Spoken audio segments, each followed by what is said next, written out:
আসসালামু আলাইকুম রহমতুল্লাহ। চলতেছে পবিত্র শাওয়াল মাস। এই পবিত্র শাওয়াল মাসে 6টি রোজা রাখুন। 6টি রোজা রেখে 3টি ইস্তিগফার বেশি বেশি পড়ুন।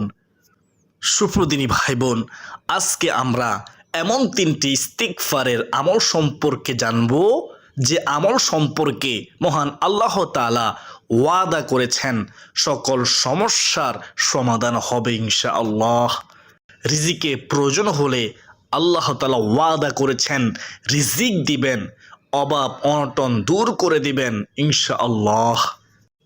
যদি কঠিন বিপদে থাকেন, দুশ্চিন্তার মধ্যে থাকেন, আল্লাহ তাআলা ওয়াদা করেছেন সকল দুঃখ কষ্ট পেরেশানি হতাশা দূর করে দিবেন মহান আল্লাহ ইনশাআল্লাহ। যদি সন্তানের প্রয়োজন হয়, সন্তান নাই, বিশ্বাস করুন মহান আল্লাহ তাআলা ওয়াদা করেছেন সলিহিন নেককার সন্তান দিবেন ইনশাআল্লাহ। সন্তান দেওয়ার মালিককে আল্লাহ, তো আল্লাহর কাছেই সাহায্য চান। যদি চাকরির প্রয়োজন হয়, আল্লাহ তাআলা ওয়াদা করেছেন চাকরির ব্যবস্থা করে দিবেন, উত্তম চাকরি পাবেন ইনশাআল্লাহ। সর্বোপরি কথা হলো জীবনের সকল সমস্যার সমাধান হবে, জীবনের সমস্ত গুনাহ মাফ হবে ইনশাআল্লাহ। প্রিয় দর্শক, ইস্তিগফারের আমল দামি আমল, শক্তিশালী আমল, পরীক্ষিত আমল। এই আমল কখনো বিফলে যায় না ইনশাআল্লাহ। প্রিয় দর্শক, নফল রোজাগুলোর মধ্যে অন্যতম হলো শাওয়াল মাসের 6টি রোজা। সাধারণ মুসলমান এই 6 রোজাকে সাক্ষী রোজা হিসেবে জানলেও পবিত্র কোরআন হাদিস ও ধর্মীয় গ্রন্থাইতে এ নামটি খুঁজে পাওয়া যায় না। শাওয়াল মাসের 6 রোজার ফজিলত। রমজান মাসের পরের মাস অর্থাৎ হিজরি সনের 10ম মাস হলো শাওয়াল মাস। এ মাসের প্রথম দিনে মুসলিম উম্মার সর্ববৃহৎ জাতীয় উৎসব ঈদ উল ফিতর উদযাপিত হয়। আমরা ঈদ উল ফিতর উদযাপন করেছি আলহামদুলিল্লাহ। হযরত আবু আইয়ুব আনসারী রাদিয়াল্লাহু তাআলা আনহু একটি হাদিস বর্ণনা করেছেন। তিনি বলেন, রাসূলুল্লাহ সাল্লাল্লাহু আলাইহি ওয়াসাল্লাম বলেছেন, যে ব্যক্তি রমজান মাসের সব ফরজ রোজাগুলো রাখলো, অতঃপর শাওয়াল মাসে আরও অতিরিক্ত 6টি রোজা রাখলো একমাত্র আল্লাহকে খুশি করার জন্য, সে যেন সারা বছর ধরেই রোজা রাখলো। সুবহানাল্লাহ। সহিহ মুসলিম শরীফের হাদিস, হাদিস নম্বর হচ্ছে 1164 নম্বর হাদিস। আলোচ্য হাদিসে যে বিষয়টি বিশেষভাবে লক্ষণীয় তা হলো শুধু শাওয়াল মাসে 6টি রোজা রাখলেই 1 বছরের নফল রোজার সওয়াব পাওয়া যাবে, বিষয়টি তেমনটি নয়। আবার শুধু মহিমান্বিত রমজানে পুরো 1 মাস রোজা রাখলেও 1 বছরের নফল রোজার সওয়াব দেওয়া হবে, সে কথাও কোথাও বলা হয়নি। বরং পুরো রমজান মাস রোজা রাখার পরে শাওয়াল মাসে আরও 6টি রোজা রাখলে তবেই পূর্ণ 1 বছর নফল রোজা রাখার সওয়াব লাভ করা যাবে। সে কথাই হাদিসে রাসূলুল্লাহ সাল্লাল্লাহু আলাইহি ওয়াসাল্লাম বলেছেন। বস্তুত হাদিসে পবিত্র কোরআনেরও একটি আয়াতের বক্তব্য বিবৃত হয়েছে। এরশাদ হয়েছে, যে কেউ কোনো নেক আমল করবে তাকে তার 10 গুণ সওয়াব প্রদান করা হবে। সূরা আল আনআম আয়াত হচ্ছে 160। সুতরাং রমজানের 1 মাসের 10 গুণ হলো 10 মাস, আর শাওয়াল মাসের 6 দিনের 10 গুণ হলো 60 দিন, অর্থাৎ 2 মাস। অর্থাৎ পূর্ণ 1 বছরের নফল রোজার সওয়াব লাভের জন্য রমজানের রোজা রাখার পরে শাওয়াল মাসের 6 রোজা রাখার শর্ত থাকলেও যদি কেউ কোনো কারণে রমজানের পূর্ণ মাস রাখতে না পেরে থাকেন রোজা, তাহলে শাওয়াল মাসের 6 রোজা রাখা যাবে না, বিষয়টি তেমন নয়। সেক্ষেত্রে পূর্ণ 1 বছরের নফল রোজার সওয়াব না পেলেও নফল রোজা পালনের সীমাহীন নেকি তিনি পাবেন, তাতে কোনো সন্দেহ নেই। এখন শুনুন সেই ফজিলতপূর্ণ 3টি ইস্তিগফার সম্পর্কে মনোযোগ দিয়ে শুনুন। রাসূলুল্লাহ সাল্লাল্লাহু আলাইহি ওয়াসাল্লামের কোনো গুনাহ ছিল না, তিনি ছিলেন নিষ্পাপ। এরপরেও তিনি দিনে রাতে প্রচুর পরিমাণে ইস্তিগফার পাঠ করতেন, আল্লাহর কাছে কেঁদে কেঁদে দোয়া করতেন, আল্লাহ তাআলার কাছে কেঁদে কেঁদে তওবা ইস্তিগফার পড়তেন। সুবহানাল্লাহ।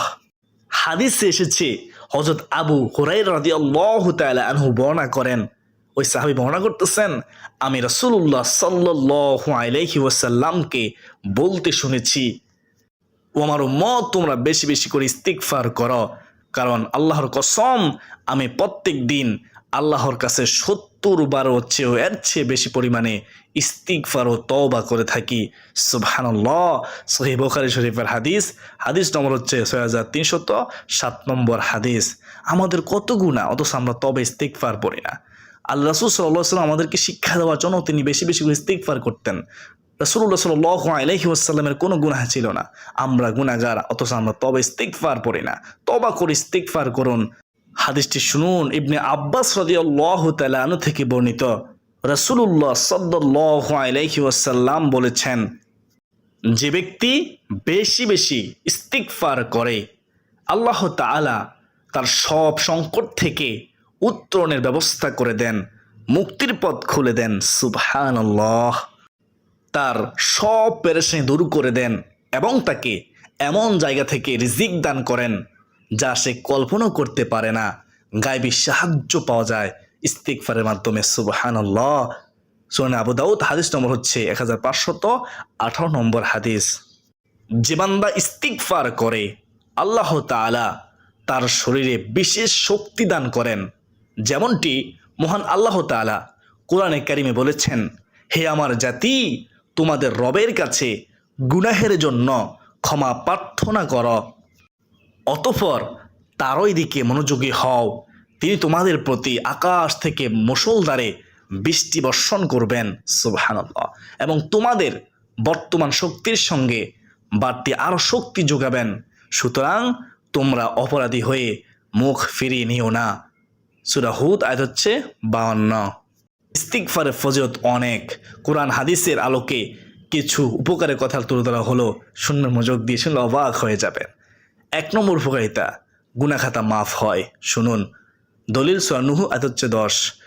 কোরআন ইরশাদ হচ্ছে, তোমরা তোমাদের রবের কাছে ক্ষমা প্রার্থনা করো, ফাকুলতুস্তাগফিরু রাব্বাকুম ইন্নাহু কানা গফফারা, নিশ্চয়ই তিনি অতিশয় ক্ষমাশীল।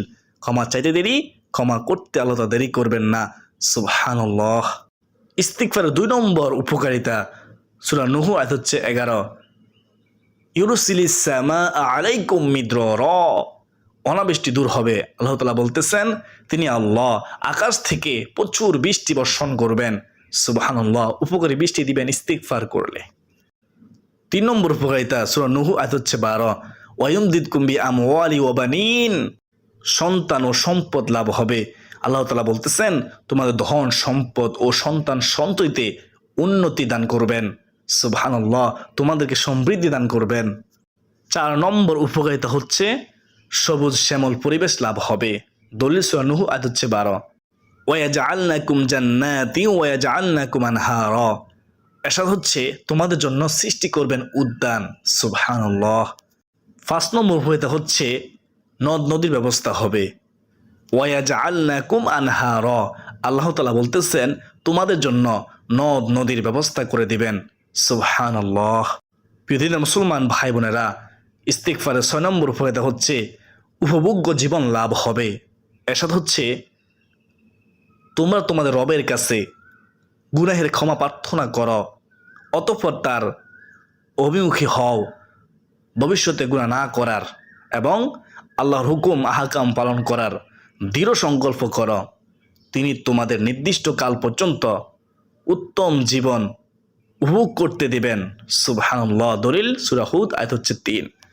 7 নম্বর উপকারিতা, শক্তি সামর্থ্য বাড়বে, অলসতা দূর হবে, শরীরে ক্লান্তি দূর হবে ইস্তিগফারের মাধ্যমে। সুবহানাল্লাহ। দলিল সূরা হুদ আয়াত হচ্ছে 52। আল্লাহ তাআলা বলতেছেন তোমাদের শক্তির সাথে বাড়তি আরো শক্তি যোগাবেন। সুবহানাল্লাহ সুবহানাল্লাহ। 8 নম্বর হচ্ছে আল্লাহর আযাব থেকে নিরাপত্তা দান করবে। দলিল সূরা আনফাল আয়াত হচ্ছে 33। এরশাদ হচ্ছে তারা ইস্তিগফাররত থাকা অবস্থায় মহান আল্লাহ তাআলা তাদেরকে শাস্তি দিবেন না, তাদের উপর গজব ফেলবেন না। সুবহানাল্লাহ সুবহানাল্লাহ। 9 নম্বর হচ্ছে সংকট থেকে উত্তরণের পথ বের হবে।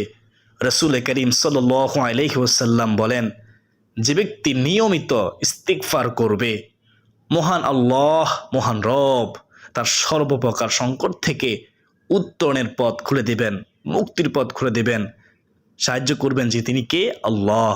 ইস্তিগফার করলে 10 নম্বর হচ্ছে উদ্বেগ, উৎকণ্ঠা, দুঃখ, চিন্তা দূর হবে। শুনুন, রাসূলুল্লাহ সাল্লাল্লাহু আলাইহি ওয়াসাল্লাম বলেন, সর্বপ্রকার উদ্বেগ, উৎকণ্ঠা, দুঃখ, চিন্তা লাঘব করে স্বস্তি ও আনন্দ দান করবেন ইস্তিগফার করলে। সুবহানাল্লাহ। 11 নম্বর হচ্ছে অকল্পনীয় রিজিকের ব্যবস্থা হবে। বলুন না সুবহানাল্লাহ। রাসূলুল্লাহ সাল্লাল্লাহু আলাইহি ওয়াসাল্লাম বলেন, তাকে কল্পনা অতীত রিজিকের ব্যবস্থা করে দিবেন, গায়বে সাহায্য করবেন যে তিনি কে? আল্লাহ। বলেছেন কে? রাসূলুল্লাহ সাল্লাল্লাহু আলাইহি ওয়াসাল্লাম। কি আমল করলে? ইস্তিগফার করলে। আবু দাউদ শরীফের হাদিস। বিভিন্ন মুসলমান ভাই বোনেরা, এতক্ষণ পর্যন্ত আপনারা ইস্তিগফার সম্পর্কে বুঝতে পেরেছেন, শাওয়াল মাস রোজা সম্পর্কে বুঝতে পেরেছেন। এখন শুনুন কোন 3টি ইস্তিগফার পড়বেন এই পবিত্র শাওয়াল মাসে, সম্মানিত মাসে, ফজিলতপূর্ণ মাসে। 1 নম্বর ইস্তিগফারটি হলো আস্তাগফিরুল্লাহ, আস্তাগফিরুল্লাহাল্লাযী লা ইলাহা ইল্লা হুয়াল হাইয়ুল কাইয়্যুম ওয়া আতুবু ইলাইহি। এই ইস্তিগফারটি শিখে নেবেন। যদি আপনি মুখস্থ না পারেন, দেখে দেখে হলেও এই ইস্তিগফারটি পড়বেন। অত্যন্ত দামি একটি ইস্তিগফার, যার অর্থ হলো আমি আল্লাহর কাছে ক্ষমা চাই, যিনি ছাড়া প্রকৃতপক্ষে কোনো মাবুদ নেই, তিনি চিরঞ্জীব, চিরস্থায়ী, এবং তার কাছেই তওবা করে ফিরে আসি। সুবহানাল্লাহ। আবু দাউদ শরীফের মধ্যে এই ইস্তিগফারটি রয়েছে 3577 নম্বর হাদিসে। হাদিসে এসেছে এভাবে তাওবা ইস্তিগফার করলে মহান আল্লাহ তাআলা তাকে ক্ষমা করে দিবেন, মাফ করে দিবেন, যদিও সে যুদ্ধক্ষেত্র থেকে পলায়নকারীও হয়। সুবহানাল্লাহ, সুবহানাল্লাহ। 2 নম্বর হচ্ছে সাইদুল ইস্তিগফার, শ্রেষ্ঠ তাওবার দোয়া। আমরা ফজরের পরে একবার পড়ব এবং মাগরিবের পরে একবার পড়ব। প্রতিদিন আপনি সকাল সন্ধ্যা একবার একবার করে পড়লেই হবে ইনশাআল্লাহ। যদি সম্ভব হয় আপনি প্রত্যেক নমাজের পূর্বে একবার হলেও পড়বেন, তবে কমপক্ষে ফজরের পরে মাগরিবের পরে অবশ্যই পড়ার চেষ্টা করবেন ইনশাআল্লাহ। আল্লাহুম্মা আনতা রব্বি লা ইলাহা ইল্লা আনতা খলাকতানি ওয়া আনা আবদুকা ওয়া আনা আলা আহদিকা ওয়া ওয়াদিকা মাস্তাতাতু আউযু বিকা মিন শাররি মা সানাতু আবুউ লাকা বিনি'মাতিকা আলাইয়া ওয়া আবুউ লাকা বিযামবি ফাগফিরলি ফাইন্নাহু লা ইয়াগফিরুয যুনুবা ইল্লা আনতা। অর্থটি শুনুন, খুব চমৎকার অর্থ, আমরা অনেক অর্থ জানি না। হে আল্লাহ, তুমি আমার প্রতিপালক, তুমি ছাড়া কোনো ইলাহ নেই, তুমি আমাকে সৃষ্টি করেছ, আমি তোমারই বান্দা, আমি যথাসাধ্য তোমার সঙ্গে প্রতিজ্ঞা ও অঙ্গীকারের উপর আছি। আমি আমার সব কৃতকর্মের কুফল থেকে তোমার কাছে আশ্রয় চাই। তুমি আমার প্রতি তোমার যে নিয়ামত দিয়েছ তা স্বীকার করছি, আর আমার কৃত গুনাহের কথাও স্বীকার করছি। তুমি আমাকে ক্ষমা করে দাও, কারণ তুমি ছাড়া ক্ষমা করার আর কেউ নেই, কারণ তুমি ছাড়া কেউ গুনাহ ক্ষমা করতে পারবে না। সুবহানাল্লাহ। পড়ার নিয়মটি হচ্ছে সকালে ও সন্ধ্যায় এ দোয়া পাঠ করা উচিত, কেননা হাদিসে এসেছে যে যে ব্যক্তি ইস্তিগফার সকালে পড়ে আর সন্ধ্যার আগে মারা যায়, কিংবা সন্ধ্যায় পরে সকাল হওয়ার আগে মারা যায়, তবে সে জান্নাতে যাবে। সুবহানাল্লাহ। ঘোষণাকার রাসূলুল্লাহ সাল্লাল্লাহু আলাইহি ওয়াসাল্লামের। তো আমরা মুহাব্বতের সাথে এই শাওয়াল মাসে আমরা সকাল সন্ধ্যায় অবশ্যই পড়ার চেষ্টা করব ইনশাআল্লাহ। 3 নম্বর ইস্তিগফারটি হলো আস্তাগফিরুল্লাহ, সবচেয়ে ছোট ইস্তিগফার। আস্তাগফিরুল্লাহ, আস্তাগফিরুল্লাহ, আস্তাগফিরুল্লাহ। ছোট বড় সকলে পারবেন। ইস্তিগফার পড়তে ওযু লাগে না। এই ইস্তিগফারটি চলতে ফিরতে উঠতে বসতে সবসময় পড়বেন। বিশেষ করে প্রত্যেক ফরজ নামাজে সালাম ফিরিয়ে প্রথমে একবার আল্লাহু আকবার বলবেন, তারপর ইস্তিগফার আস্তাগফিরুল্লাহ 3 বার পড়বেন।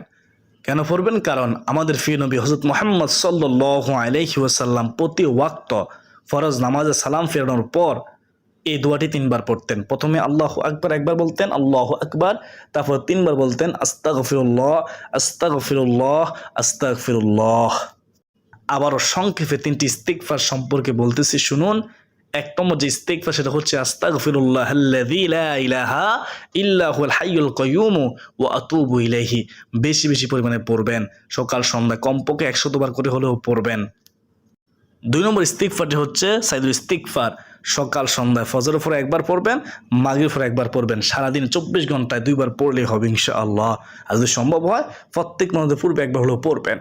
3 নম্বর ইস্তিগফারটি হচ্ছে আস্তাগফিরুল্লাহ, আস্তাগফিরুল্লাহ, আস্তাগফিরুল্লাহ। এই ছোট ইস্তিগফারে চলতে ফিরতে উঠতে বসতে সব সময় পড়বেন। আর বিশেষ করে প্রত্যেক ফরজ নামাজ সালাম ফিরিয়ে আপনারা এই ইস্তিগফারটি 3 বার করে পড়বেন, কারণ নবীজি পড়তেন। আশা করি সকলে 3টি ইস্তিগফার সম্পর্কে বুঝতে পেরেছেন। আলহামদুলিল্লাহ।